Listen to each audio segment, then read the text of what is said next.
With all things, when we're trying to switch something up or develop new habits, one of the best things we can do is just shake everything up. At one point, Star likened it to a snow globe. You shake the snow globe and it goes, and there's snow or sparkles or whatever going everywhere. Whatever it is attached to that routine you have, you want to shake it up. So however and whenever you smoke, you want to really shift and change the patterns around that. So you're not there for that moment when the automatic thing is going to be to light up. You are then going for a walk, or you're making dinner, or you're doing something completely different. So as much as possible, you want to be able to shake up your life and create new patterns and structures. And that's going to do two things. One, it's going to make it easier to shift and change and prune those neurons that say, when I do X, I smoke. Those are things that are automatically programmed in your brain right now. When we shake it up and it's, oh, well, every time I get a glass of water, I also smoke. Well, then now we're going to do our glass of water differently. Instead of just grabbing a glass of water and smoking, maybe we are going to, water's not a very good example. Does anyone actually grab water and smoke? Because that would be amazing. But in any event, instead, I'm going to squeeze a bunch of lemon into my water. Or instead of drinking water and smoking, I'm going to walk and drink water. Whatever it is, you're shifting up that place. So one thing it's going to do, if you shift it up enough, your brain is going to start pruning those old synapses, the one that say, when I do X, then I smoke, because you're not pairing those together. And that alone makes it easier and more helpful to be able to shift and change habits and patterns. I love that. In addition, this is probably one of the most, and it's sort of piggybacking off of what you just said, Ruby, the most important thing is creating that diversity in your day. When I was working with individuals who were coming off of heroin, meth, cannabis, whatever the case may be, that is one of the best ways, is to introduce, it's not just about a replacement. It's about creating that through your day-to-day experience, like from changing your bedtime to listening to your body. For example, oftentimes when it's just me and Ezra, I don't usually eat lunch. I just eat a really early dinner. And that's enough, because I realized I'm not a 3-meal type of person a day.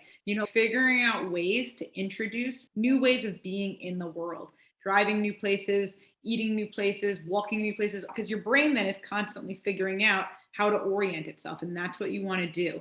So you want to really, really support the orientation of new things, and sort of just like Ruby said, the pruning and the unnecessary synaptic wiring behind the addiction.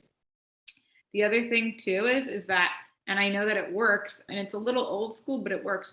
When you go to smoke and you're introducing the novel, or you have that craving, introducing something else, putting something that you don't like a black licorice in your mouth. You know what I mean? Because it's still conditioning of the brain. Something, I don't like black licorice. So a black licorice Jelly Belly, or bitters. So when you go to smoke and you have that moment, you can even do an I choose, and you can use something that feels aversive. And what it does is it helps to sort of break up, again, that patterning around that. And then you go about whatever other kind of methodology you have behind that. But that is the most important feature.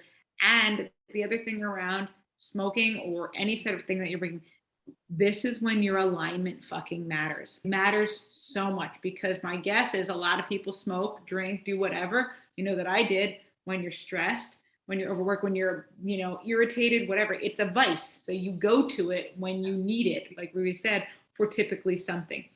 So I always told people, if I ever opened up my rehab facility, I would allow people to come in using drugs. I would allow them to still come drinking. And what we would do is, as we engage them in programming and get them feeling good, get them feeling hopeful, get them feeling inspired, get them feeling connected and grounded, etc., then we would work towards sort of reducing their substance use, versus going in and cold turkey and ripping it away. Because the idea is, when you're connected to yourself and when you're in alignment, you have so much of a safety net and resource to fall back on when you are triggered to use your vice.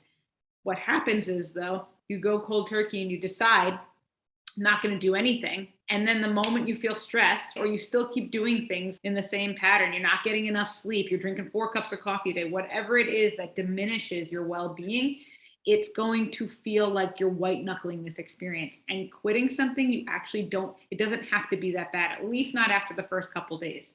So give yourself an opportunity. This is where alignment really, really matters, because you get the satisfaction. I always tell people that's the difference between somebody who uses something compulsively and somebody who uses something maybe recreationally.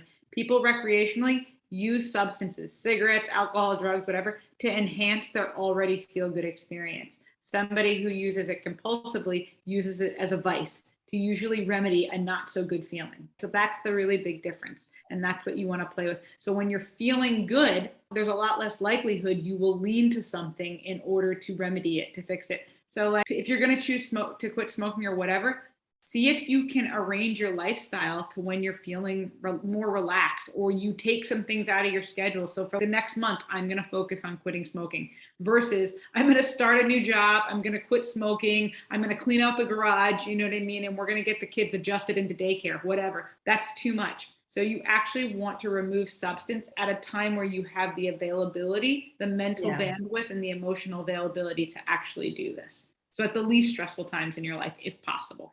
If you're using it to self-soothe in the moment, many people will switch that soothing. So you might quit smoking, but now you gained 100 pounds because you're eating to soothe instead. So either way, what we do often is we just replace one thing with something else because we're not getting at what do I actually really need?